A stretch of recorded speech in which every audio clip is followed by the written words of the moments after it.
Durud, welcome back to Persian Odyssey. Listen, I know we've been offline for a while, and as you appreciate, sometimes life just gets in the way of things. But we haven't been resting. We've been working in the background, and we have many, many more amazing people lined up who want to share their amazing journeys with you and I. We come back with a gem of an episode. I love this episode so much. Sahar was one of the most interesting people I've ever met. If you use this podcast the right way and digest it and dissect it and use it as a foundation for your research, this will open up a whole new world for you. A world of angel investing, a world of finance, a world of AI, a world of personal relationships on the more basic elements. Do stay tuned to the Persian Odyssey YouTube, Spotify and Instagram. We have a busy period coming up. We want to interact with people. We want to do different posts. And of course, get more people to share their amazing journeys so you and I could become better in ours. Without further ado, enjoy the episode. Hello, welcome knowledge seekers. Durud be tamam Iraniai aziz. Welcome to another episode of Persian Odyssey. And I'm with a very, very special guest. A real high flyer when it comes to the world of business. To be honest, I'm like, when I was looking through your LinkedIn, which is typically the way I try to find new people, I kind of struggled to follow. It was so interesting, and it was like, going from here to and it's at a very high level, right? Because when I look at trying to transition from one business to another, it takes so much time to like breathe in a new industry, a new culture within the company. You not only do that, but you start the companies, you start the culture. So really, I'm really interested to try and find out more. Outside of that, of course, like I said, I have a little bit of a summary about you, consultancy, investment firms, that you kind of seek and back up startups, which is amazing. It's something that actually London City is lacking at the moment. If you follow kind of how London's progressed in the last 10 years, what you're doing is the lifeline of the city.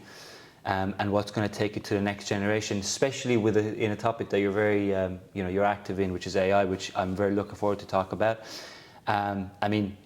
Talk about a real business Swiss Army knife. If I were to just look at your LinkedIn and make a judgment. Nice. But moving outside of that, passionate about many things. Iranian women. I'm looking forward to talking about women of MENA in IT. And of course, as an Iranian, you're interested in the diaspora of Iranians, as we are. One of the reasons I started this. I can keep going with this introduction, so I'm going to stop. Without further ado, the amazing SAHAR Attaripur. Thank you for inviting me to your house, by the way. We're in beautiful central London. You'll see some rolling shots. We can see the MI6 building that I'm looking at. You can't see it because of lighting and all that. We got to make sure we get the setting right.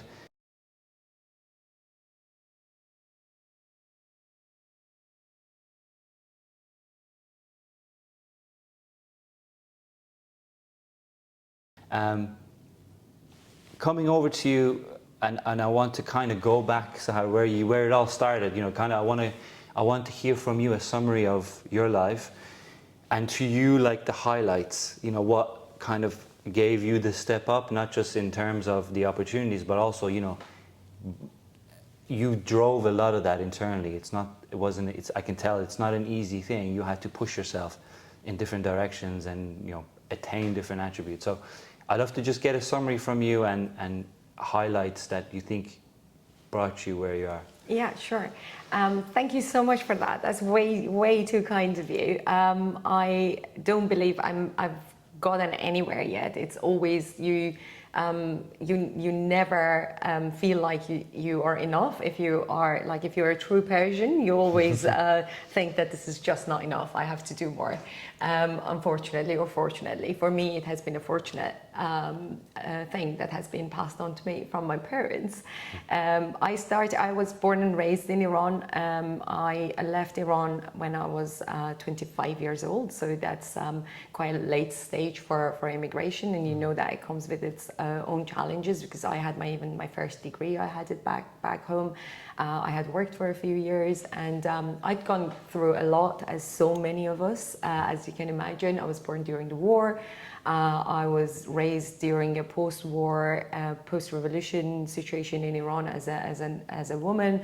As you know, we barely have any rights as humans, let alone as a woman in that country. And I was incredibly lucky to be born to a family that did not really think the same as the rest of the society, or the part of the society that we do not really like.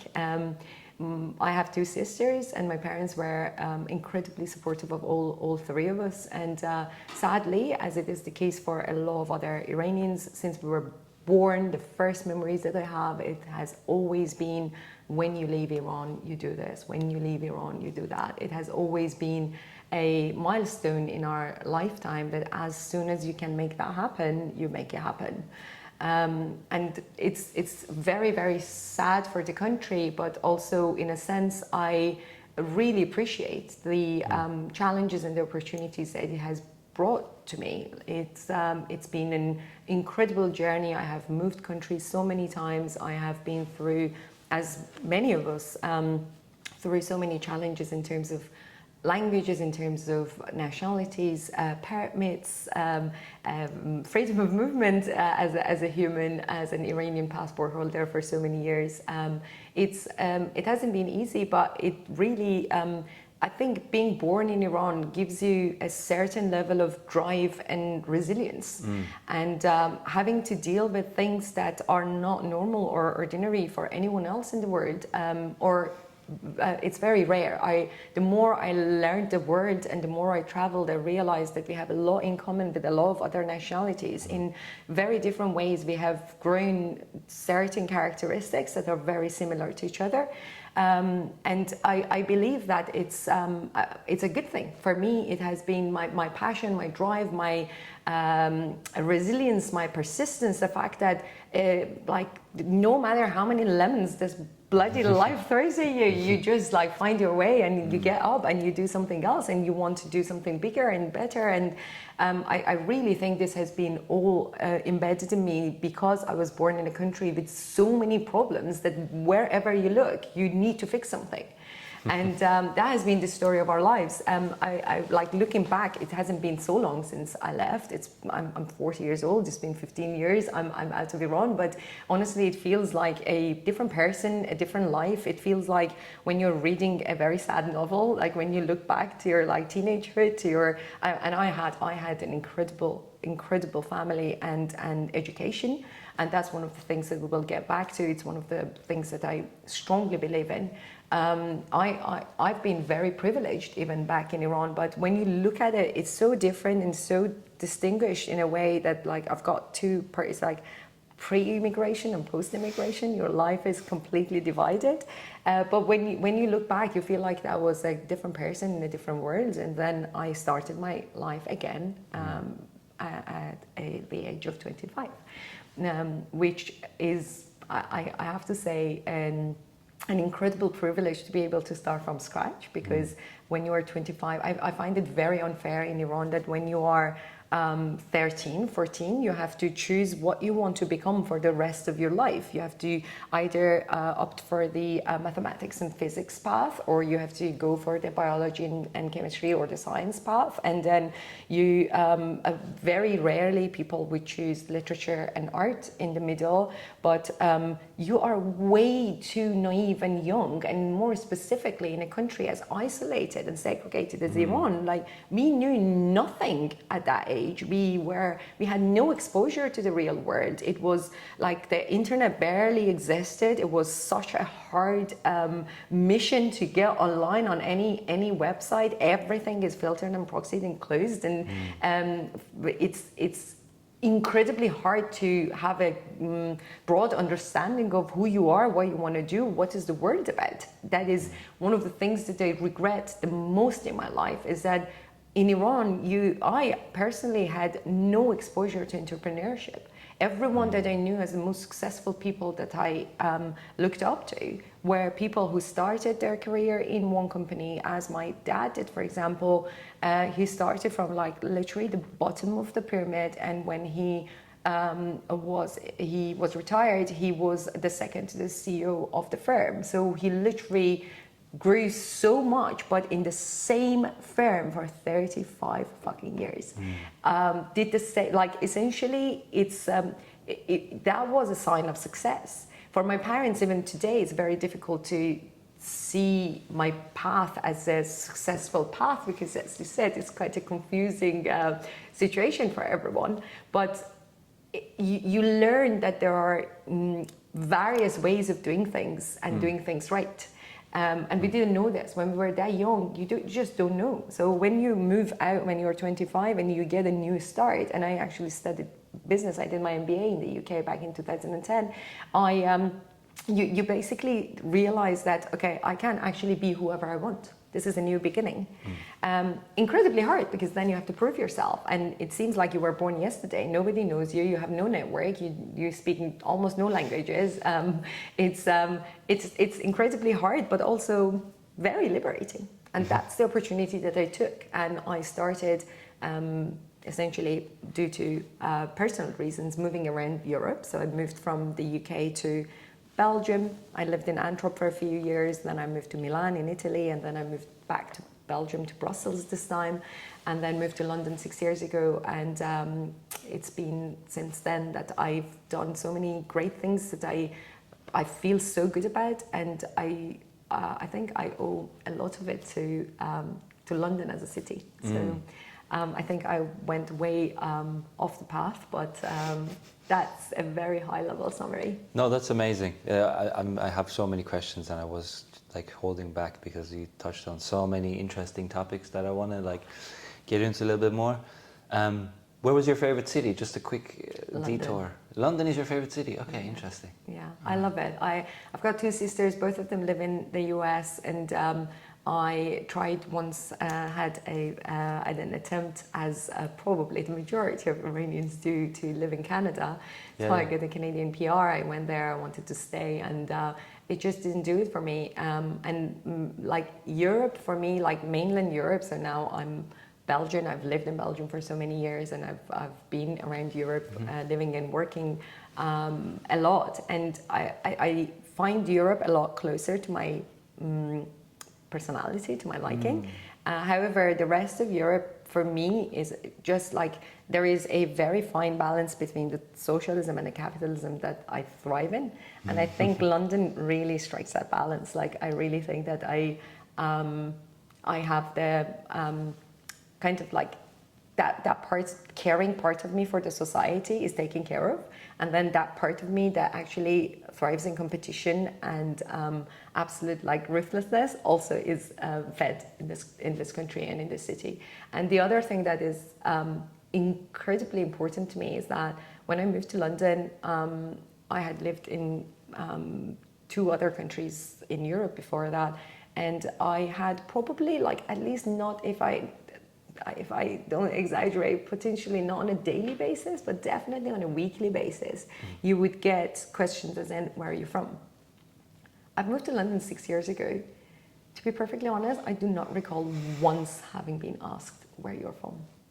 It's incredible.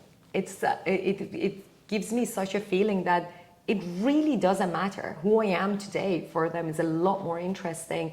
Sometimes my accent is very confusing for people because I have a very strange, I have no control over my accent, and I have a tendency to like my fallback option is Irish, and it seems, and I have a little bit of I don't know, Scottish accent. Scottish, I definitely get, yeah. I have no idea where any of these things come from, but that has been like a question, like, where is this accent from? Because it really confuses people.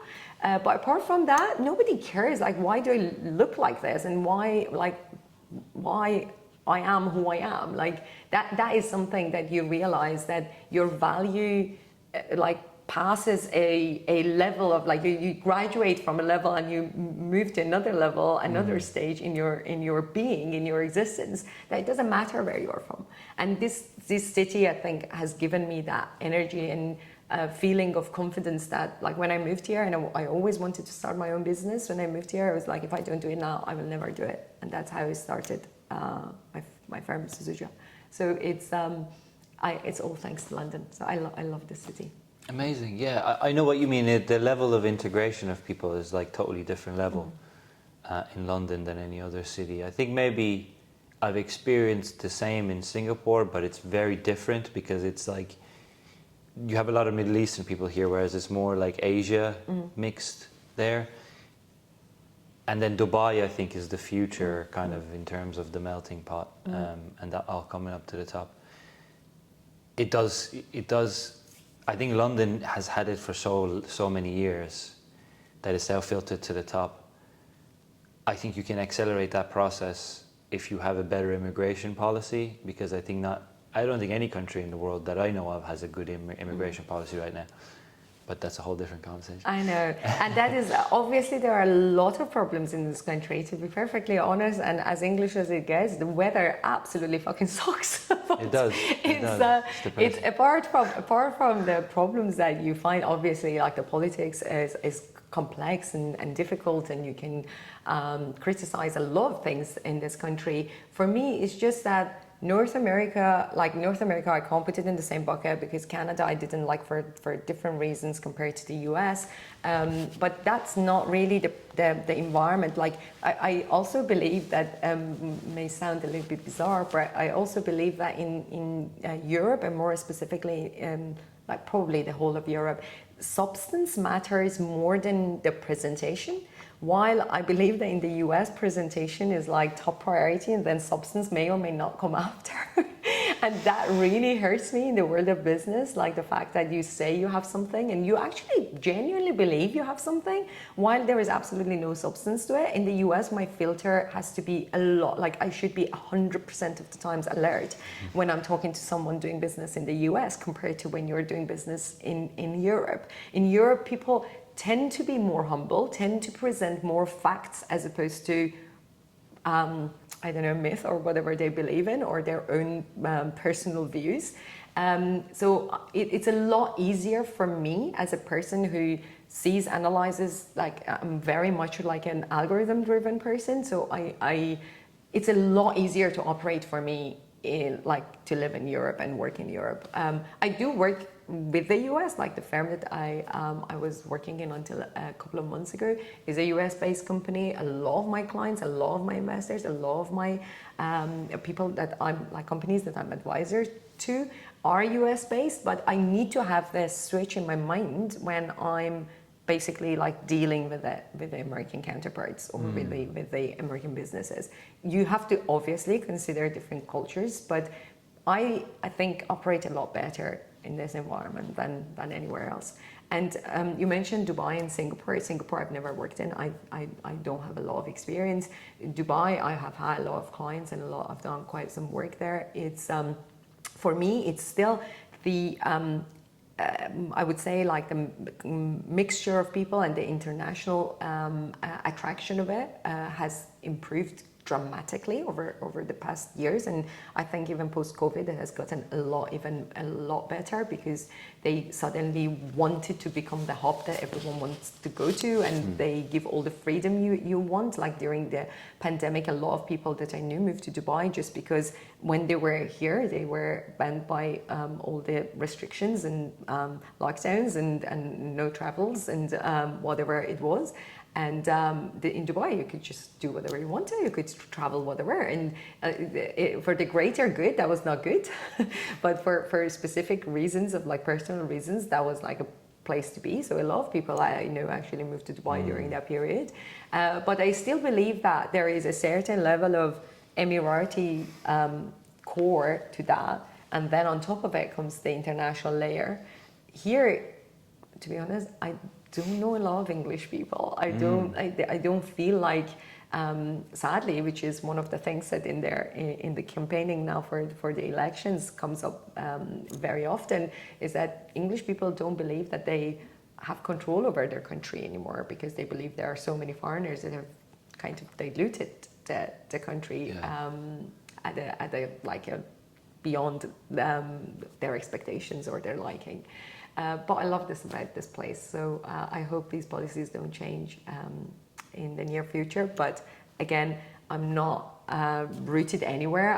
I'm not a tree. I move. I'm very flexible. I follow opportunities, and I may not be living here in a month's time, but you never know. But this is still, London has a place in my heart. When I land in Heathrow, I feel like I've come home, and I never thought when I left Iran, I never thought I would feel the same ever again. And I don't feel like Iran was home ever, but London gives me that feeling. That's amazing, because I live in the southwest now, so you know it's like a different country to London. When I come to London, I'm like, I'm going to London, and my head is like, you know, it's a totally different world. But I still, you know, I lived in Dublin 3 years ago. I lived there for pretty much all my life, but I still don't have that feeling. So that's amazing that you have this sense of belonging to London. Yeah. So just bringing it back now in terms of your career, I'm very interested as to what you were interested in Iran, and you know, study-wise, education-wise, and what you pursued and how you got to where you are, and like the different steps and the desire to, like you mentioned, detach yourself and start your own business.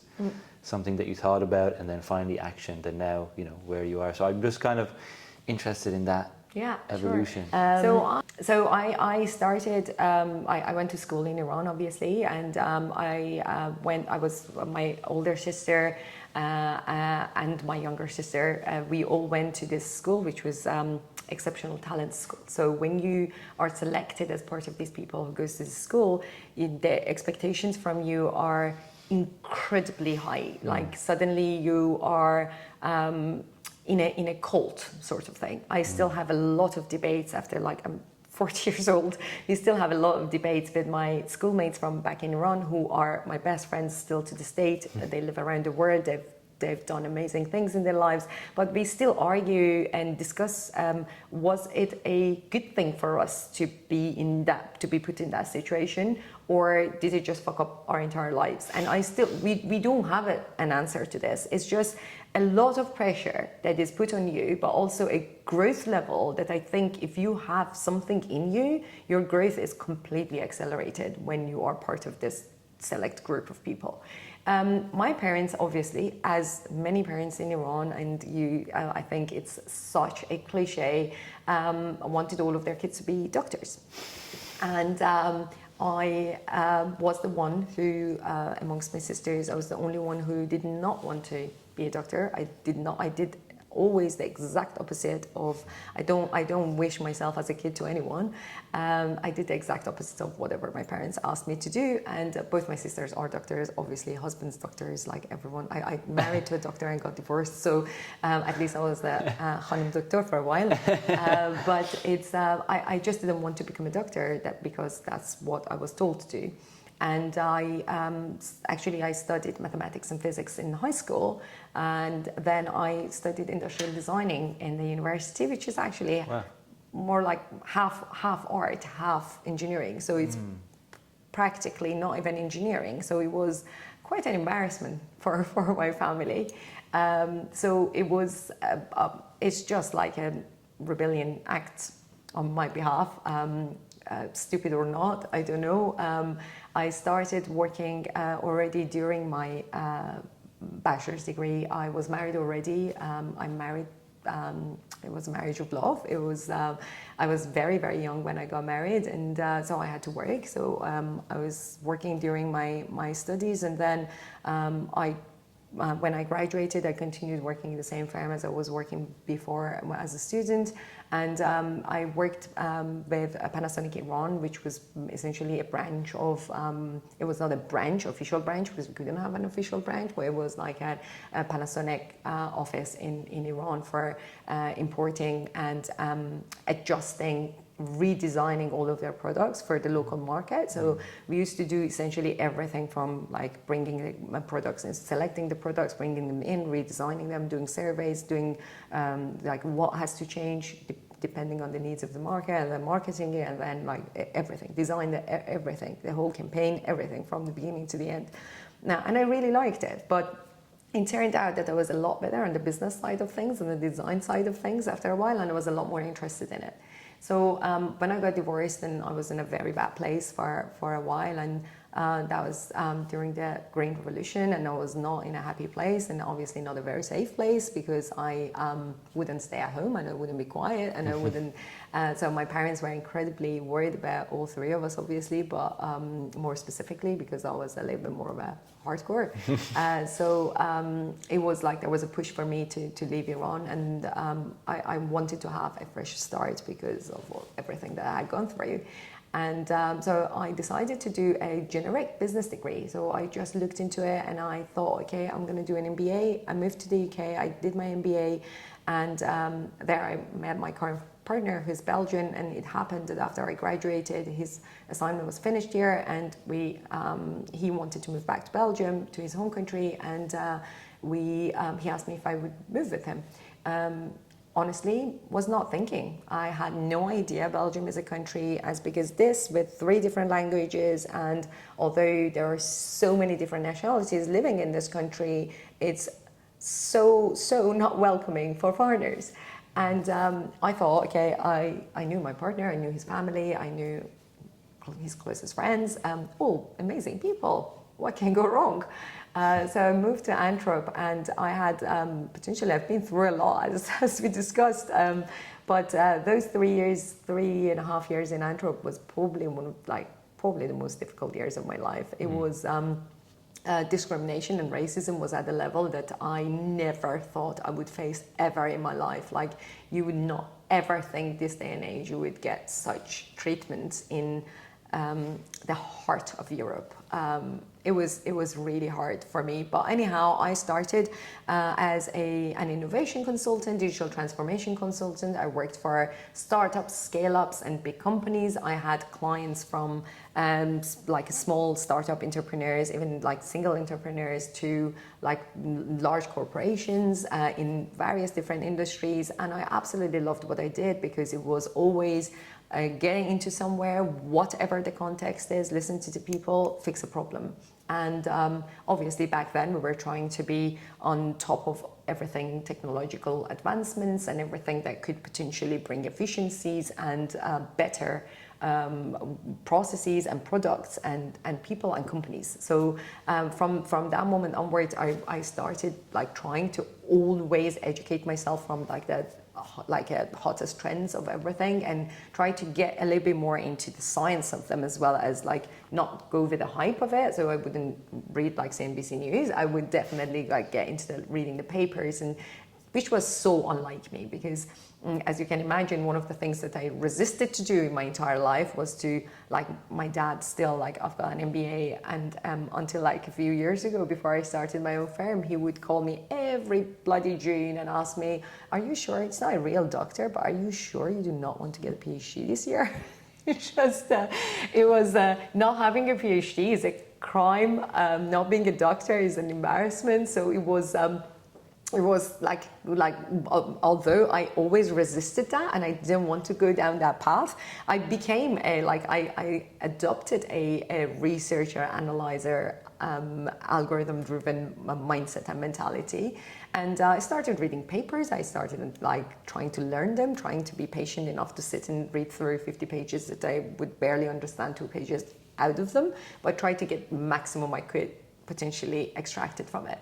And so I did prove myself in a way which was beyond anyone's expectations, potentially more so for myself than for people around me, because I never thought I had that in me. And suddenly when you are in that deep need of proving yourself and starting from scratch and being someone that is heard and understood, because I always had a very bold personality even when I was very little, and when I was back home, you always have a say. Like, you enter a room and you want to actually own the room, and I had nothing. I was nobody. I didn't speak the language. I was not seen. I was dark. I was nobody, and I had to become the person that I was before I migrated. Before actually I had my potential like depression, and like before when I was at the top of my game, I wanted to get back to that point and start growing from there.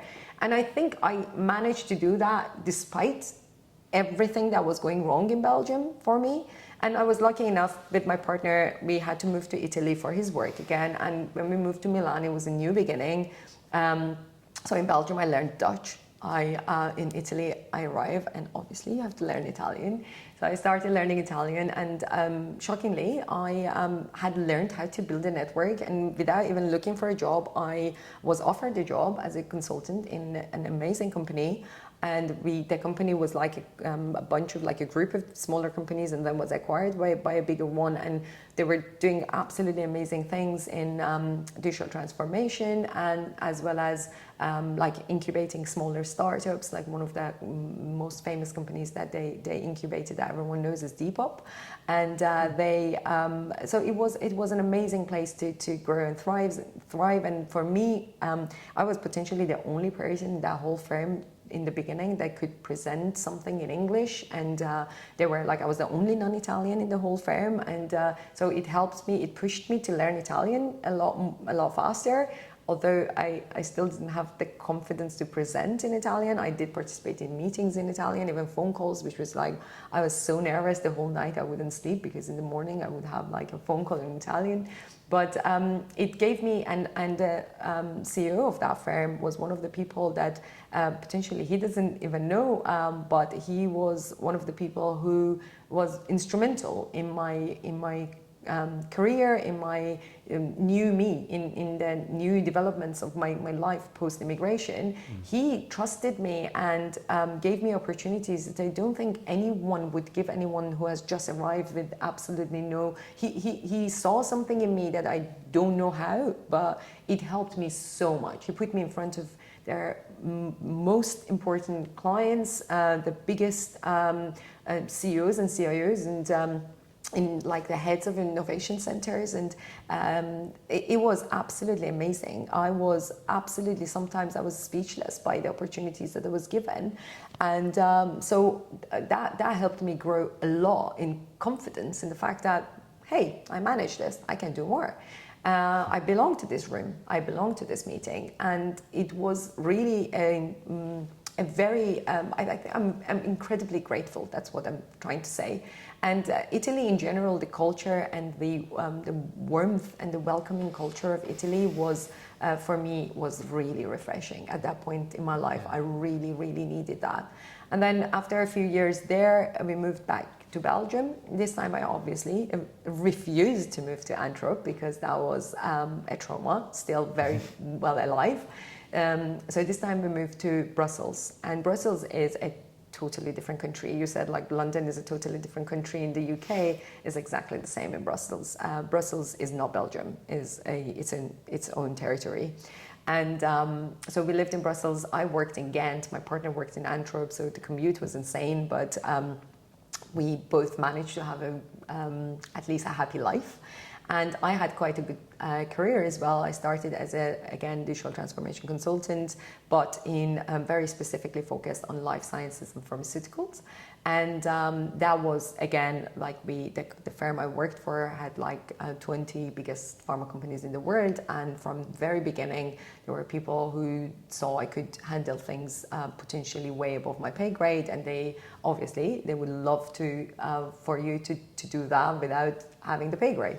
So I also learned a lot from that. I traveled the world, delivered workshops, and met with so many senior people in the industry, learned so much.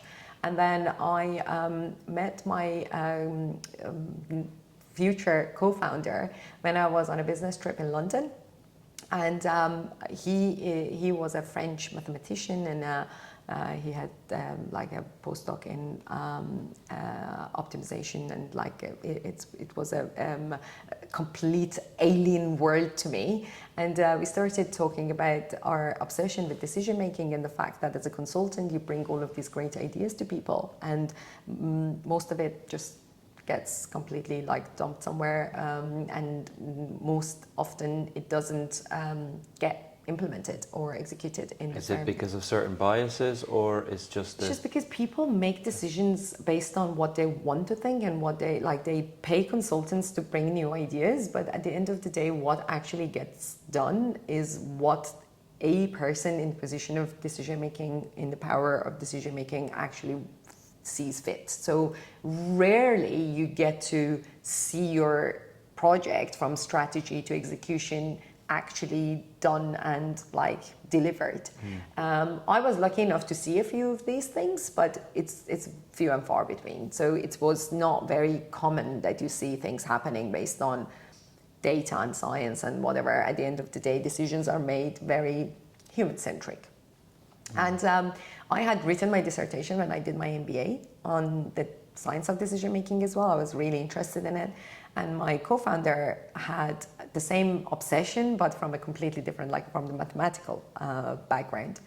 And we started talking, and we realized that we wanted to do something together from this complete different but complementary worlds that we came from. Sorry, how did he have the same view from mathematical background? So he was in like essentially what he explained to me that first day, which fascinated me, was the fact that like he was in charge of, like in his postdoc and his PhD, was in charge of like when you're flying drones or aircrafts in turbulences, how do you land them with like how do you control them? How do you land them with like minimal damage or like the most balanced conditions? And that is like a multiple of forces and like network of information that you have, and you have to try to find the balancing act between all of these things, which is a super multidimensional, sophisticated environment for decision making. So he was looking at it as like there are like formulas going in his head and like thinking about things in a completely different environment, but the same obsession with, at the end of the day, who makes the decision? Does the data make the decision? Do the people make the decision? How do we get to this point that we both believe that everything has to be very much systematic, and I believe that humans should be involved, but they should not be in charge. So I think they should be involved in the design of the systems. They should be involved, obviously, in understanding of the problem. They should be involved in every step in order to touch it and feel it. And we always said, like when we were designing and delivering our models, we always said you have to wear the model as a human, but you should not be in charge. I do not believe in humans in charge. I believe that technology can do so much for us that it's a lot better for humanity if we understand our own limits and try to be like augmented as opposed to threatened or like our ego is taking over and making decisions ourselves. Yeah, it's your own biases, putting them aside. Thanks for using the aircraft thing. I don't know, I'm going to pretend you meant that because of my aerospace background. Oh, you do? But I understand that, yeah, I understand, because I started to become a pilot, so that was a perfect way for me to understand. Yeah, cool. But that's very interesting. So you're basically, by wearing it is interesting, because sometimes you show someone like a top and they're like, no, I don't like that. And then they put it on and they're like, oh, actually, that's the idea, basically. Yeah, okay. Yeah. And you feel it with your entire existence, 3D, real time.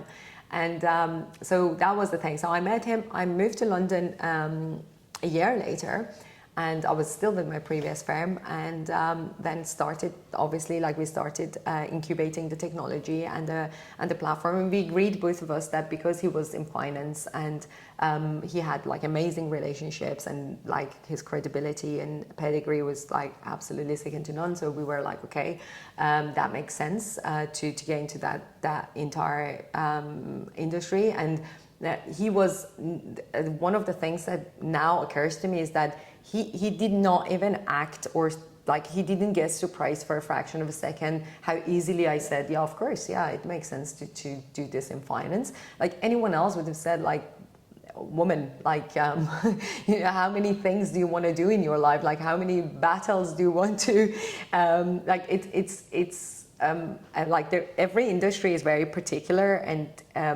there is a protectionism around every industry. Finance particularly is like a proper fortress with the walls protecting it as like it's by design, by construction, an industry that does like completely ejects outsiders and foreign objects from it for a very good reason, that people want to really like, if you haven't done your 10 years of 24/7 sleeping on your desk, doing research, desk research, doing your like you haven't paid your dues, you're not welcome here to be anyone, or you're not listened to. And finance is like quantitative finance is quite a difficult field to learn and to tackle. I don't know, I've got this thing that I just thought, yeah, of course I can do this, like give me some time.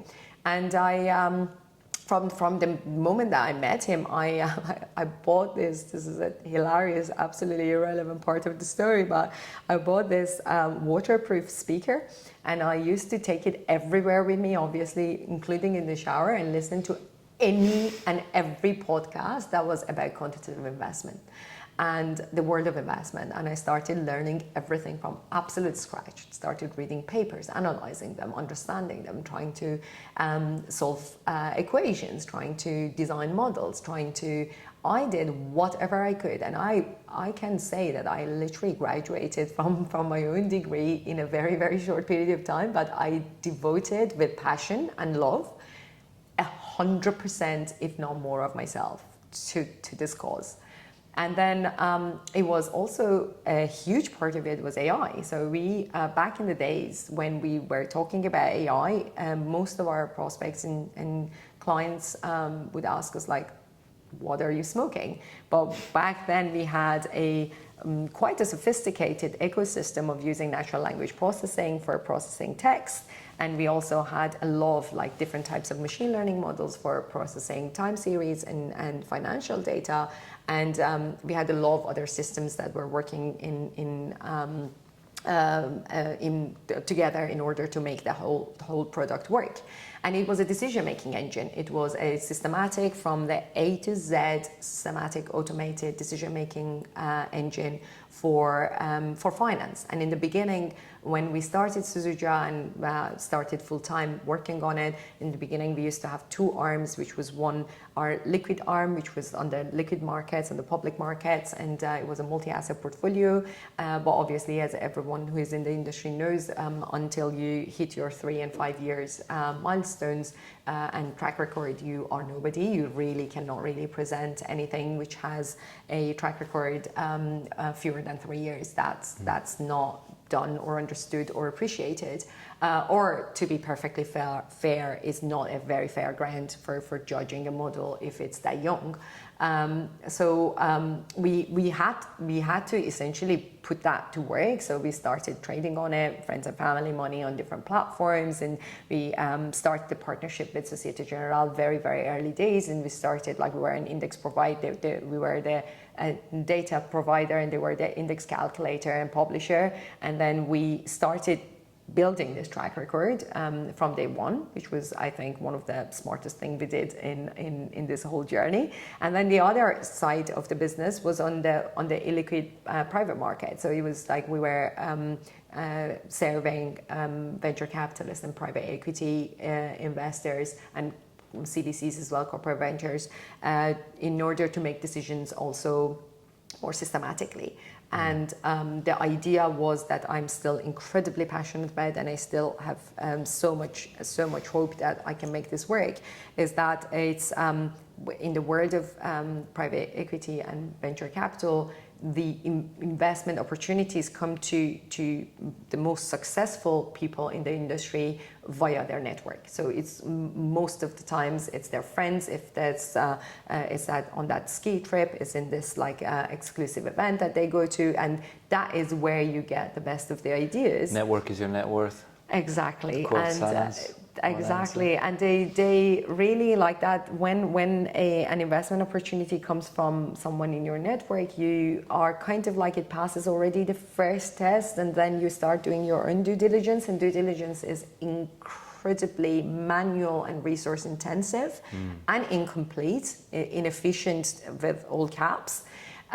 So we had seen this, and we could use the exact same infrastructure in order to source for these investors from places that they had never heard of, from rural India, from anywhere around the world that you have never heard of, or you would have zero exposure to if you are really just relying on your first level, second level, third level network. And then in the end, the due diligence part is a part that could have been automated to a huge degree already many, many years ago, and we started doing that. So you need the humans at the end of the day to analyze and look at the outputs, but the outputs can be generated in no time with the click of a button, and you can have continuous monitoring of things, you can have continuous collection of different types of news, you can have different triggers that brings you information.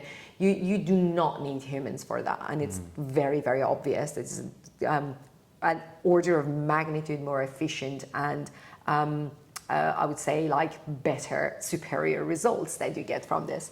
So we started doing both of these things, and we very soon after we realized that although we had done a market research in all of our tests prior to going to market, and we had met a lot of VCs and PE investors, and they had all given us like amazing feedback. As soon as it became like an actual product and we wanted them to actually pay for it, it was we got to like the resistance was like absolutely unbelievable. So we just from my understanding, sorry, might be a stupid question. So just if I put this company in one sentence, you basically advised them on finance models that was more structured, not based on their decisions, and so also due diligence we would models? source them. Okay. They would tell us, for example, we did a few projects. We did a CVC project for a pharma company, and they had this summer program that they would add to their portfolio of the companies that they were investing. So we would receive the current portfolio, all the companies that they have. You want to maximize the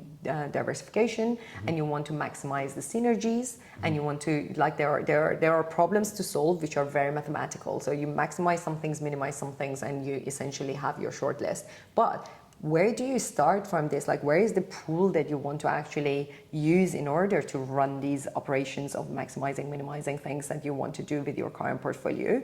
That pool normally comes with, I know someone who has introduced this entrepreneur to me. I know someone who has introduced this company to me. What we did was that we said, okay, what are you interested in? And we could actually run our search to begin with. One step, you actually go one step backwards, and you start your search by having the logic embedded that you want to maximize diversification, and you want to maximize synergies with these companies. So you can actually write your algorithm in a way that already starts like looking for things around the world, where whatever is present in the world of the internet, and then you identify already the pool has been kind of like one step certified, meets some of the criteria that you're looking for in order to select the additions to your portfolio.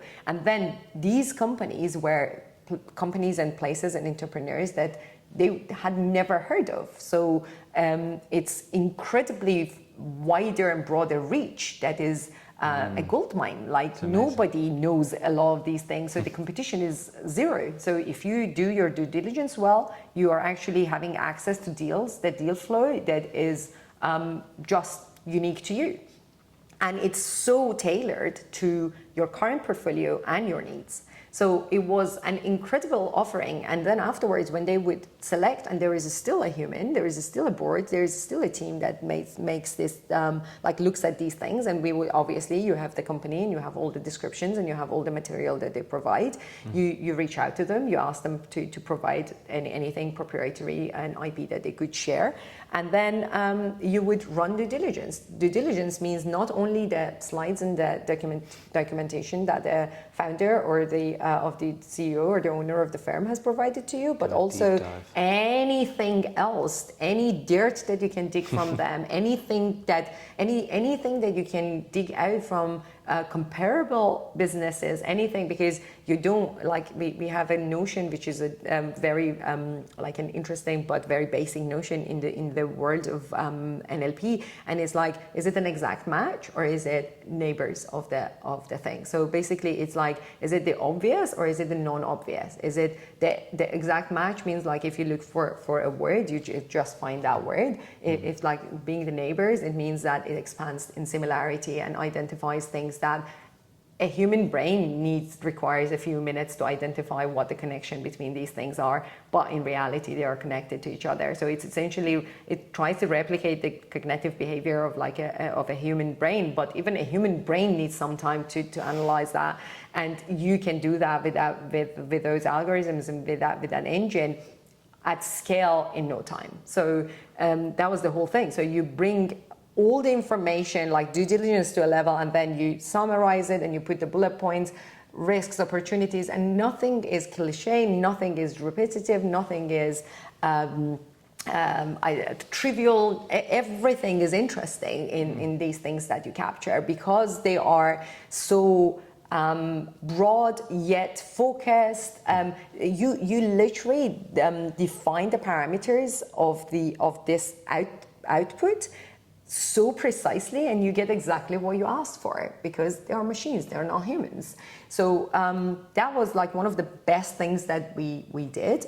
For obvious reasons, we faced a lot of resistance from the industry, because obviously that meant that the majority of these teams that we were talking to could shrink to 2 people, like from 20, because you didn't need all of these analysts sitting in the office hours and hours, Googling things, searching, printing, reading, highlighting, comparing, adding. It can be done in minutes and a lot more. So that was not appreciated whatsoever. I think that the disruption was way too overwhelming for the industry.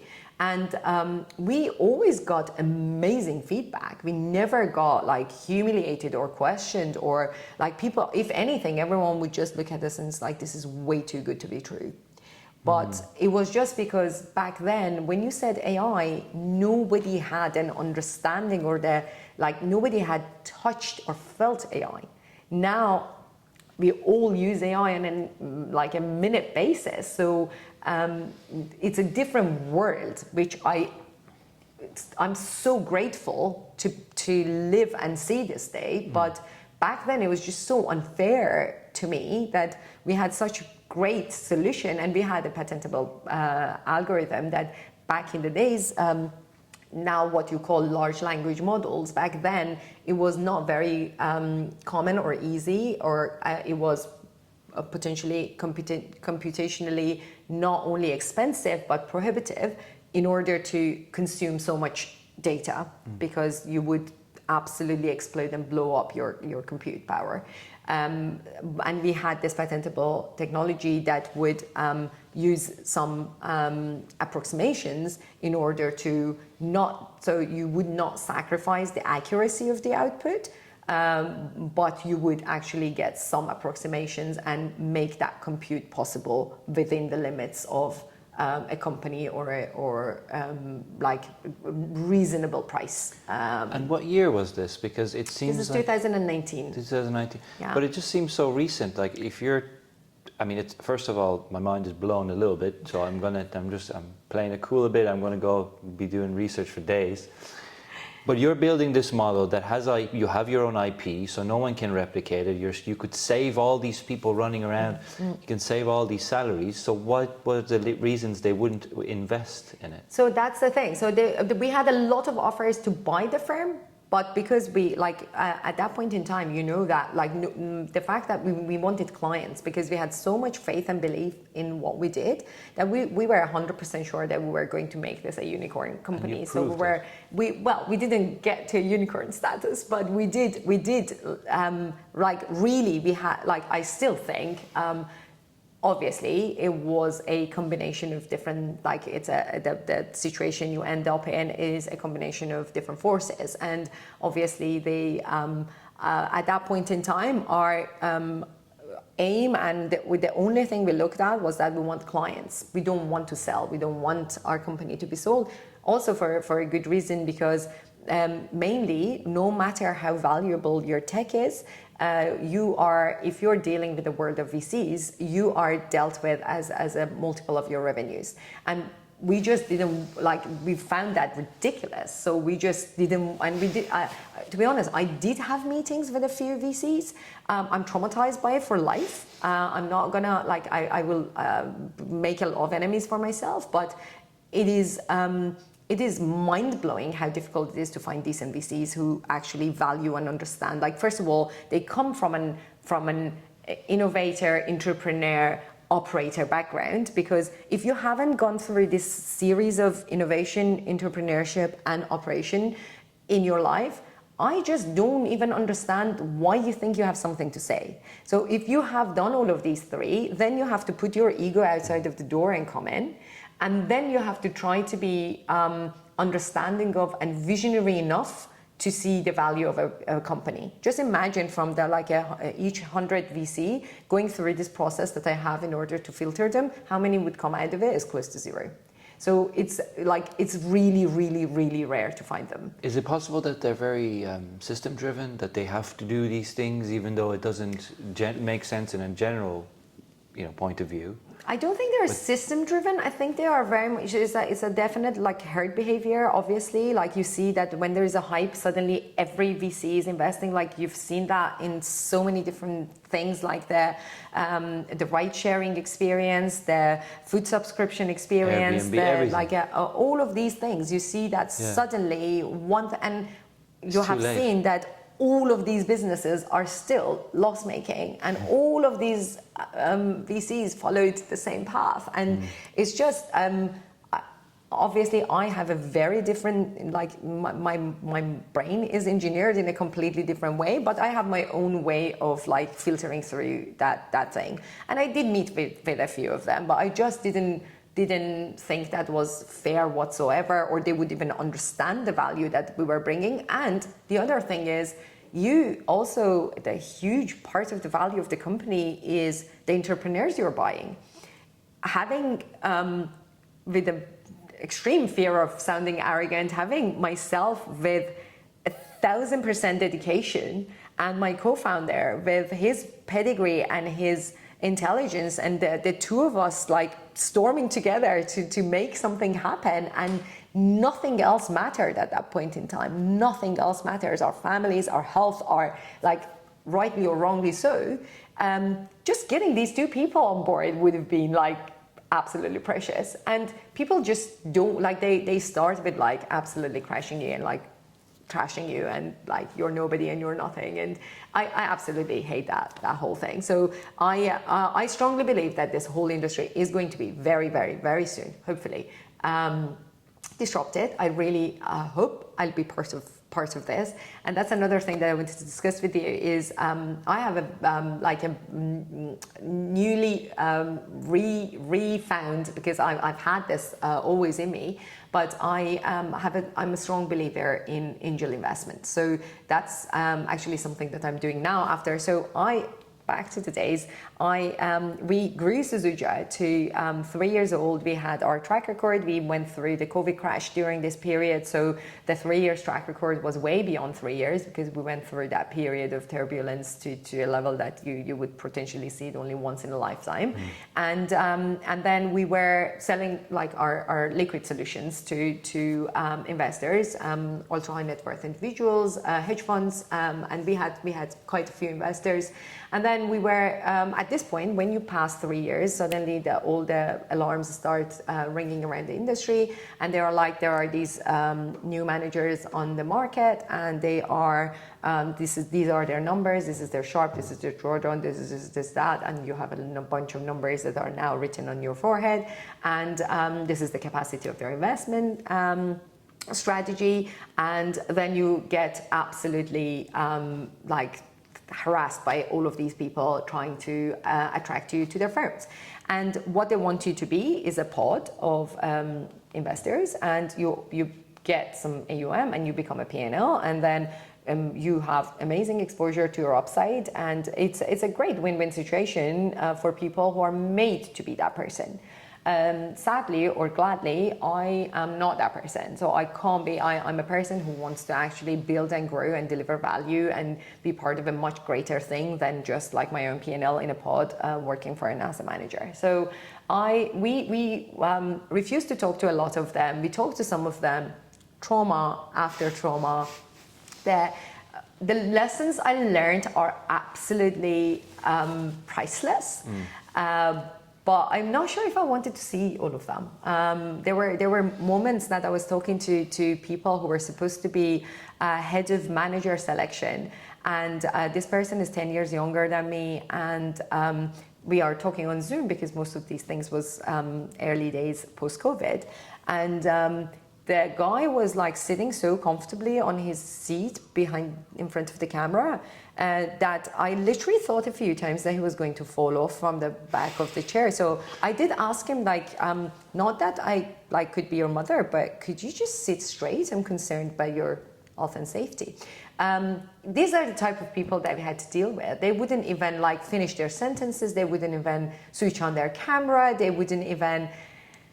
It was surreal at times, but it just taught me a lot, and taught me over and over and over again how much I do not belong to this traditional sense of finance, and how hungry I am to disrupt this and change this and be a person for myself and prove that someone like me, that like most of my meetings went, you go to the meeting, you start presenting, and I was the better presenter, and also my language is a lot closer to the language of the investors than my co-founders was. He would get into the depth of the tech and algos, and I could do that too, but he couldn't do anything else. I could present with a common language of like humans, and that was why I did most of the presentations.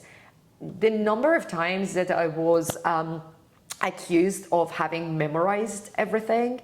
Am I just going way off? No, it's okay.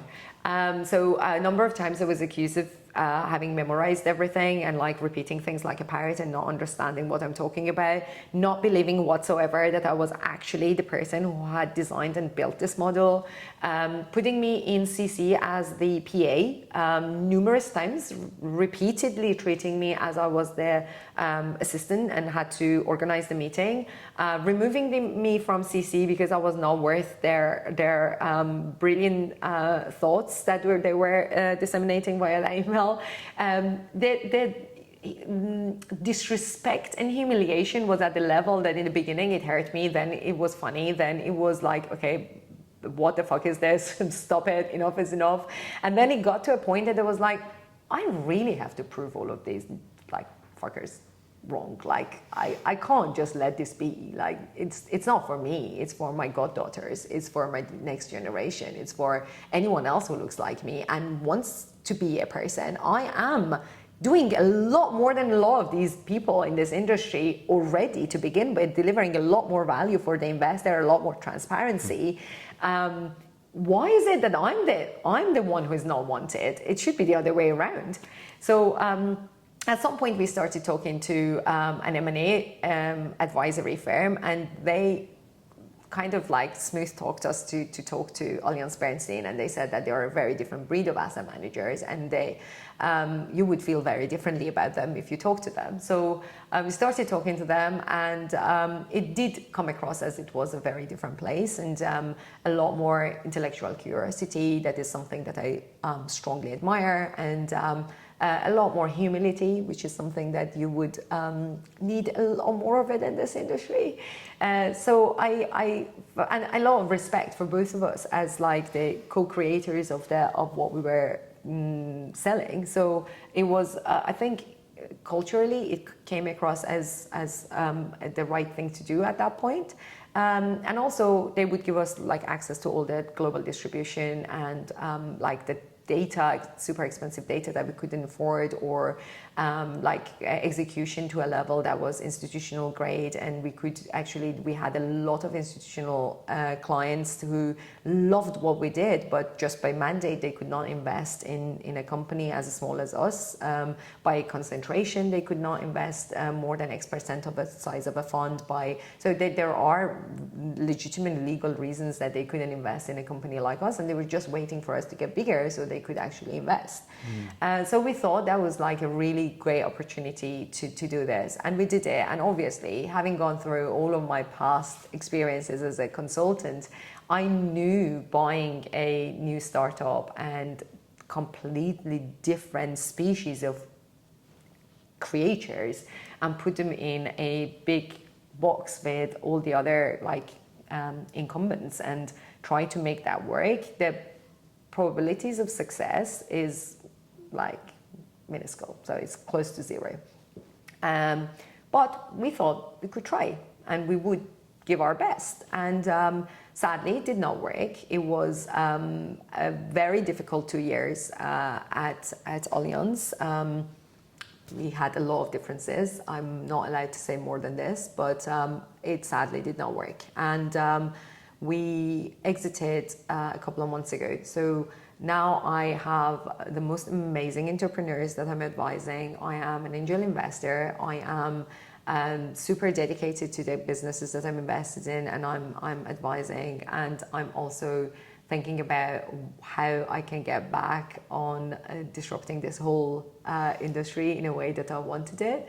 But in the meantime, I feel like to a certain degree, I have proved myself. I have been in rooms with CEOs and CIOs of the biggest asset managements in the world. I have been credible. I have been talking while the most advanced quants are just taking notes and like struggling to keep up with the pace that I'm talking. And you know how I feel like now. Yeah, no, it's just like that's their profession. They're supposed to know, you're not. So it's so I feel like to some extent I've done what I wanted, but definitely not there yet, not enough. I am 100% energized and ready to do it again. And yeah, stay tuned. I will do something soon, hopefully again. I think so. it's just, it's gonna happen. It's already written in the stars. Yeah. Just seeing you speak about it, and Yeah. I have a million questions just on this topic, but for the sake of time, I think I won't dig into it. But I think it's amazing how, I think, just going back, and again, correct me if I'm wrong. I'm just downloading what you're saying, going back a little bit. Those 3 years in Belgium, really, those were the years that built you. Even though I think to you maybe they weren't great years, and the adversity that you faced, but at the same time the focus that you had to try and get yourself into that kind of advisory firm. Yeah, but I think it's a combination. Like, I was born in Iran. Yeah. My entire childhood is grey. I had to fight to exist and to be seen my entire life. So I think I just regained my power to fight. Yeah. And I felt the need, but I had it in me. And I really think, as disgusting as the government is, and as difficult the situation is, and unbearable the situation is for the people of Iran, if you manage to get yourself up, I don't know if it's necessary to live through that pain, but if you have, you can make something out of it. And Yeah. I think that was the power that came back to me and helped me to get up and try to, again, be myself and be the person that I am, be as bold as I am, as controversial as I am, as I always wanted to be heard. And I made it happen. Not in Belgium, but afterwards.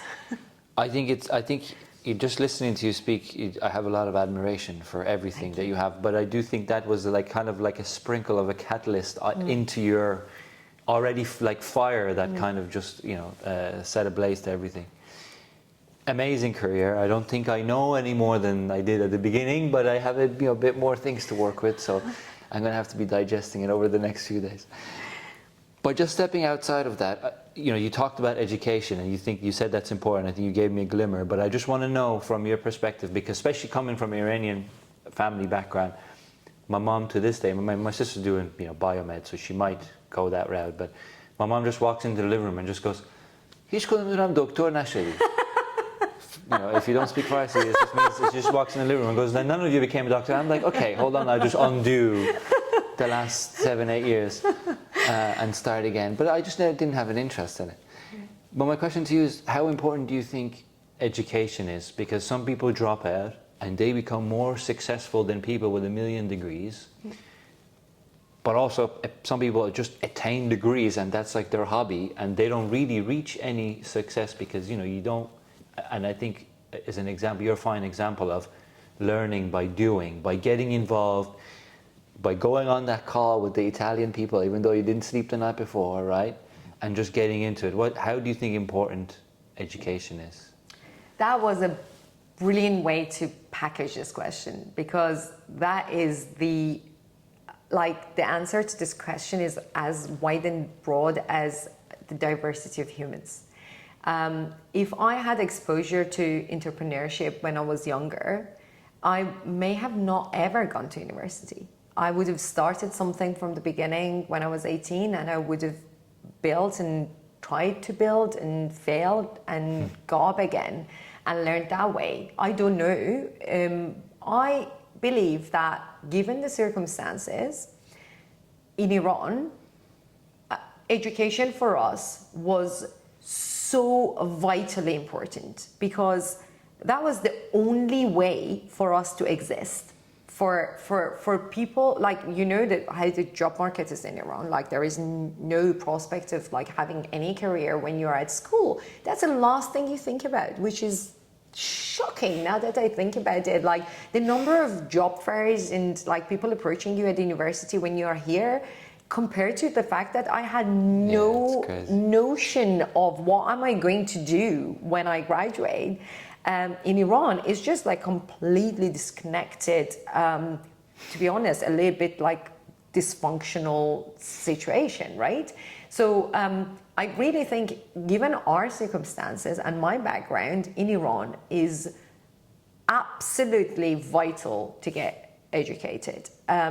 It's just, and you can see that in Afghanistan, you can see that in Syria, you can see that in a lot of countries, more specifically for women, that is families who want their kids to have grace and integrity and a little bit of their individual existence, they actually push them to get educated and go further and further and further. And I really think that part of my parents that was studying what I was doing was never enough. You literally could not study enough. That was the idea. And my sisters, both of them, one of them is older, one of them is younger, they're still studying. My older sister, she's a neurologist. She's got I don't know how many fellowships. It never stops. And that, to me, now that I have found my own way of learning, is I can't tolerate it. That is unbearable. That the idea of having to do exams and going through education to that until that age, for me it's very really, no offense to anyone, obviously not friends and family and nobody else, but I find that a little bit also a little bit dysfunctional, that you feel the need that you have to study until something happens. I don't know what happens. It's amazing how dysfunctional the systematic way of things are. Yeah. And that sentence is a little bit contradictory, but yeah, I know. It's very, and actually something that is amazing, and that you're also a fine example of, and I actually mentioned it in the first episode, is we live in such a different, you can just teach yourself anything. Exactly. All you need is that attention, right? Exactly. And the technology, what's out there in Yeah. terms of your phone, Yeah. you know, the apps and the things. You could go two separate ways. You could teach yourself, like you did, a whole new world that's, you probably, like you say, takes people 10 years of no sleep to get to learn and understand and learn different pockets of and become an expert and be able to be a part of it. You did that, right? Or you could go the other way and sit on TikTok all day. Yeah. You have that choice, right? Yeah, You just true. have that choice. It's True. it's down to you, which Yeah. one is tougher than the other, obviously. Yeah. You know, input versus rewards. You know. But you can be very, very successful by being on TikTok every day, because there are a lot of social entrepreneurs who are like incredibly successful. But however, I totally understand and I agree with you. And I really think you have to just know yourself and the way you are wired Yes. and you operate. Yeah. And for me, like getting the basic, like everyone asks me like, why the University of Southampton? Like I studied in Southampton. I am embarrassed to say, first of all, back then, when you wanted to do an MBA, you needed to go through like proper interviews. Like you needed to have the working experience of X years, 3 to 5 to 10 years, depending on the school. And you had to pass your English exams, obviously, and then you needed to go through an interview, which was an in-person interview. As an Iranian passport holder, you do not get a visa unless you have a letter of admission from the university. So it's kind of like a chicken and egg situation. You would never get a visa to come over here to go through the interview process in order to get the admission letter, and they wouldn't accept you without the interview. So there were very few universities around the country that would actually, and there was no Zoom or Skype interviews. It was not set up. Skype, it did exist, but it was not set up that way. It was not a thing that was done. So there were very few universities around the country that were, like, I think it was the University of Birmingham, it was the University of Southampton, and I don't remember one university in Scotland that I applied. And they were the ones that didn't require the interview, and they actually said that you come here and it's like you get the admission letter so you can get your visa, and then you come here and like the first few months if you don't perform and whatever, so it was kind of like a trial period, and then you would be able to continue. And so that was my first filter. So I ended up with like 3 universities. It was Glasgow University, Birmingham, and Southampton. And then when I got admission from these 3 universities, I literally looked at the names and I was like, Southampton, it's in the south, it's warm. I am moving to Southampton. So when people ask me why Southampton, I really want to come up with a little bit more like a clever answer. But honestly, that was my view of the world back then. So if I hadn't done that, I wouldn't have been able to move out. Like going to get your master's degree is the most legitimate way of leaving Iran. So it's not that I wanted to study. It was just that my circumstances at that point in time was that move to Southampton, do this MBA, and then you open up some opportunities for yourself to be whoever you want. And also I thought, which is like, now I find it genius, back then I had no idea why I was doing it, that a generic MBA was a better way to go, because I had no idea if I had specialized in finance or accounting or HR or whatever else. I had no idea what would come after that. So I was incredibly lucky that I didn't have to stick to like a specific field. But I mean, you make decisions based on what you know at that point in time. The best decision in the absence of any further information for me is study. So get educated unless you have a better path. Yeah. And that was for me all the way, like throughout my life, that has been the thing. Like if I have a brilliant way of spending my life, creating value, building something, brilliant. If not, study. You can't imagine how much I study now. Like I'm constantly learning. Like I love it, unlike myself when I was younger. But it's, I think, yeah, that's the best thing you can do with your life. If I'm not building something, I'm learning something. And that's, I think that's just the best way that you can make something out of your life. Yeah, and they depend on each other. Yeah, Yeah. very much so. It's like really like a... It's a cycle. Yeah. Yeah, no, I agree with that more than anything. I think you're doing yourself a disservice by not becoming the best version of yourself. Yeah.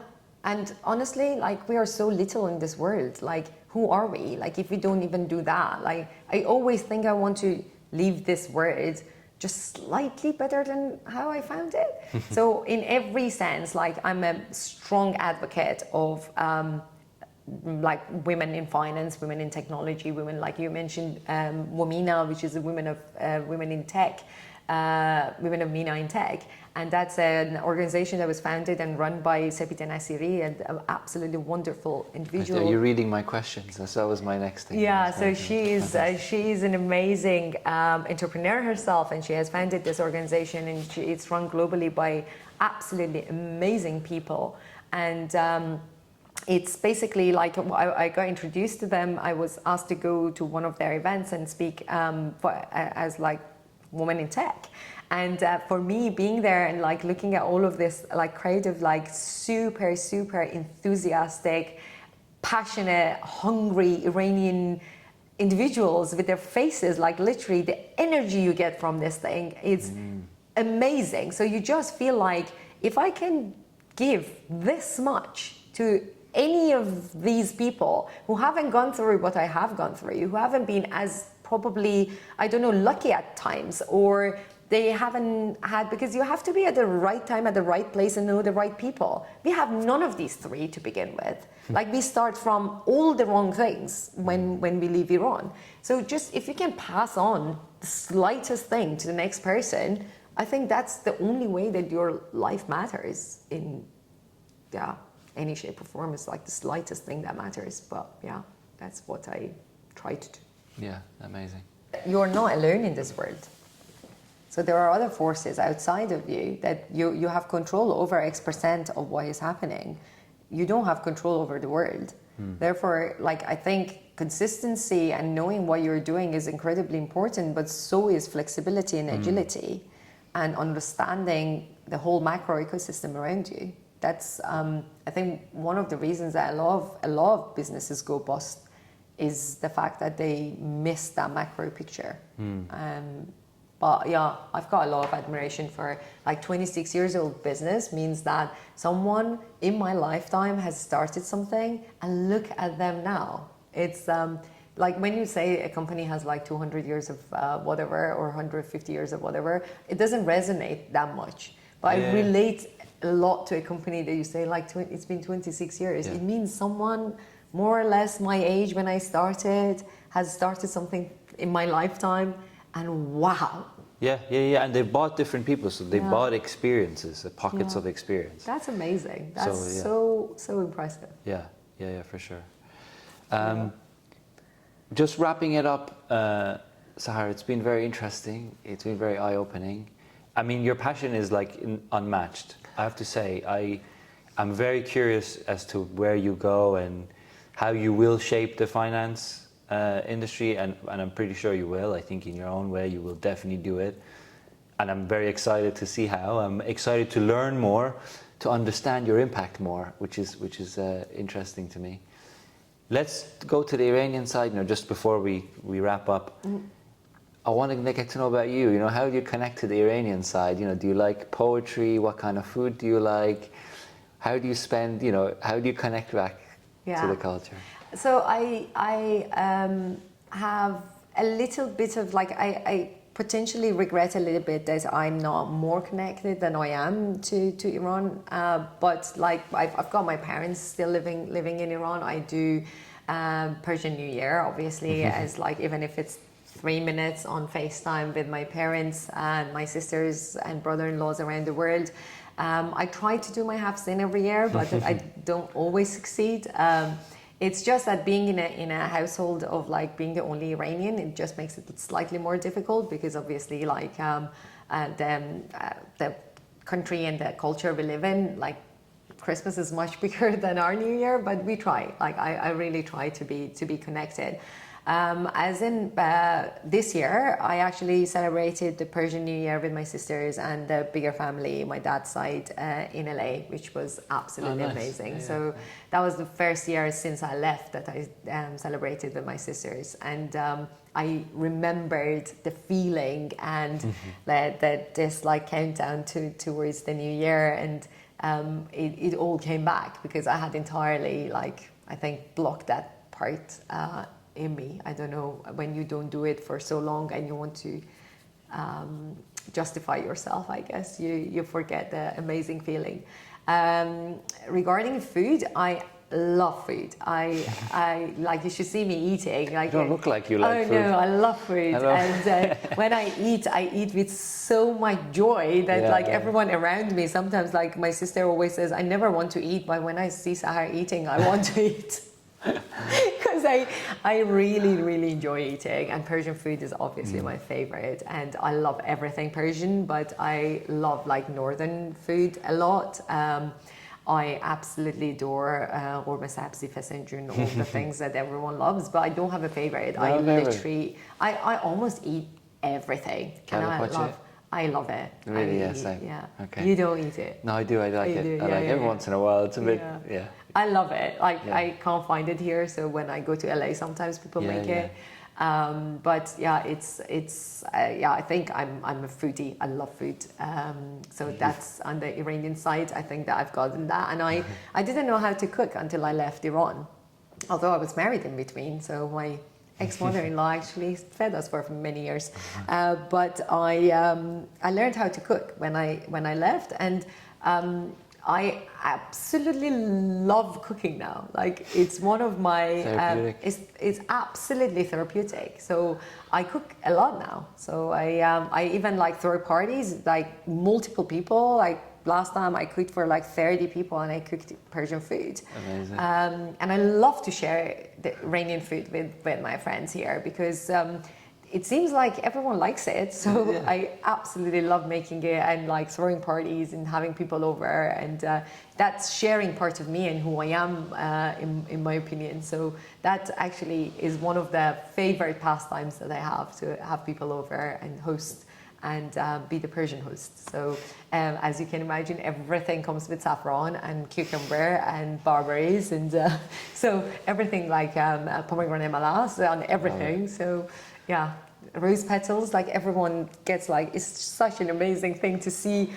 the admiration, like when you're just like putting these things, the garnish on top of everything, and they're like, oh my god, how delicate, how sophisticated. I'm like, yes. It's so underrated. Iranian food is so underrated. I know. And like my mom's partner is Italian, and he cooks really good Italian. And I think Italian food is up there, but I think, without being biased, Iranian food, and like you say, everyone that is switched onto it, they're so amazed. They're like, how did I not know? I know. So thank you for expanding that group. Last question, Sahar, from me, and I think you're a fantastic example in many ways, and I don't make that judgment quickly and easily. If you have someone, let's say Sahar in her 20s, she doesn't know what she want to do. Could be a guy, could be a girl. They're driven, they have that ambition. They're working to find that focus that you had at the beginning, reading all those articles. What's your advice for someone that wants to walk in your path? I absolutely love being an entrepreneur. And I think the best way to do that is not to do it alone the first time.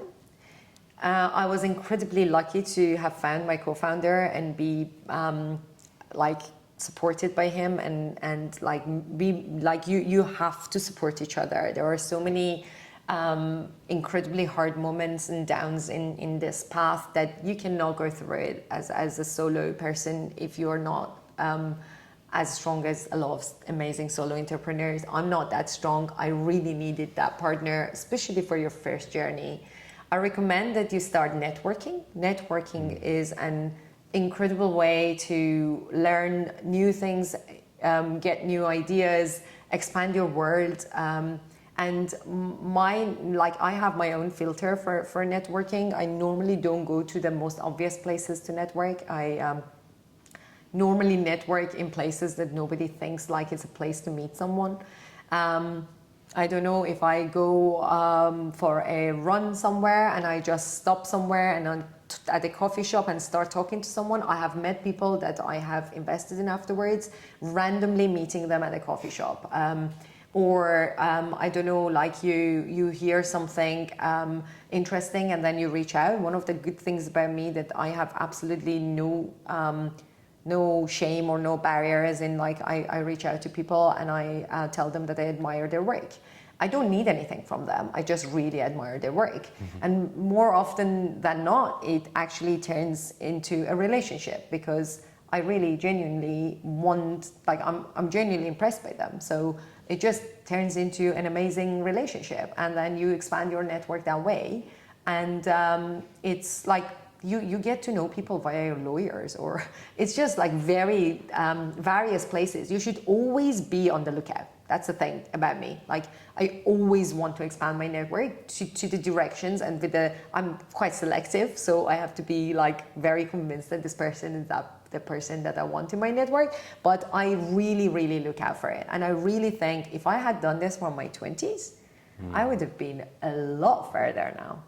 So I think you keep your mind open about what you want to do, and try to network, listen, and try to understand. Like, there are very few ingredients into a successful career as an entrepreneur, but it's like really, really rare to make it to the end point. One of them is incredible passion. So you can't go through this journey if you are not amazingly passionate about something. And the good thing about me is that I can learn to be passionate about things. Like, I don't need to have been born with something. Like, there are some people who have one concern in their lives, and that's it, and that's their passion, and that's what they have to do. I can be presented with a new idea tomorrow and be as passionate about it the day after tomorrow as I have ever been about anything else that I have worked on. So I can develop that passion inside me, and drive, resilience, learn to never give up. It's a thing. You just, even if it's annoying and it doesn't come naturally to you, every time that something seems like it's not working, prove yourself and everyone else wrong. Make it work.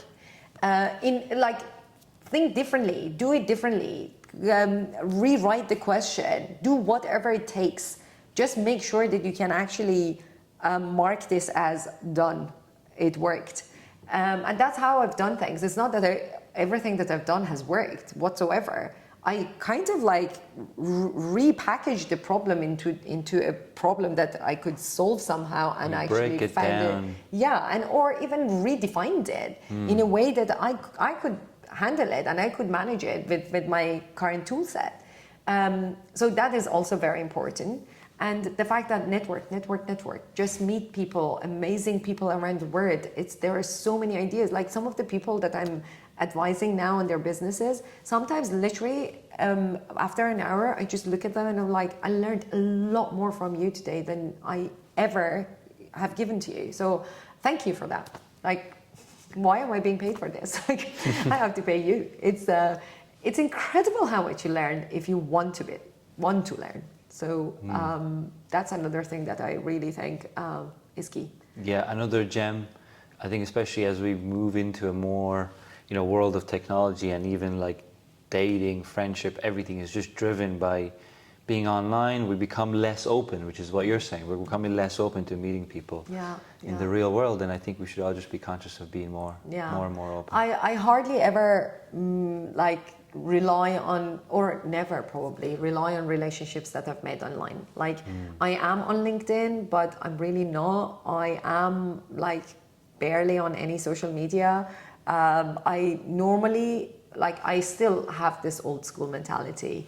I do love to meet people from different nationalities and from around the world, and I do make an effort to do that. And obviously the internet is like one of the best ways of doing that. But as soon as something is triggered, even online, I very much make an effort to go and meet that person. I have traveled since I left AB. I have traveled like probably once or twice a week. Like I've been to Switzerland 3 times. I've been to France. I've been to Belgium. I've been to the US many times. I've been traveling all the time just because now I have the time to meet people and talk to them. And I really think even if I've been to Zurich for a coffee, like you literally, I get enough out of that. Energy from that interaction and from that networking and from that opportunity that I'm just like, yeah, why not? So yeah, I think that's very important that even if everything has become digital, you still add that personal thing to it as much as possible. Obviously, I wouldn't fly to Hong Kong to meet someone, but I would try to meet halfway somewhere. Yeah, another gem, and the world's very accessible these days. Yeah. Sahar, I think of you as a shooting star a little bit. You keep moving forward and you leave this trail. You keep moving forward in this, sometimes in like uncharted territory, but still beautiful, still setting trends, still leaving this trail behind you. You keep moving forward with strong momentum, strong passion. I think you're a fantastic example for young Iranians, such as myself. Not that you're not young yourself, you're pretty young yourself. So you have a lot to achieve, still moving forward. Like I say, sometimes in uncharted territory that other people are scared to go, or it's amazing to have that force and passion to want to change such a big industry. So I commend you for that. Thank you for your time. Really appreciate it. I would love to have, like I said, more conversations with you in the future so we can get into different topics. Before this we talked about politics, talked about different things, and I think you have an amazing view on those things as well. So I'd love to just dig a little bit deeper into the different layers that is SAHAR. But thank you so much for your time. Thank you. Until next time. Yes, thank you so much. Thanks. You.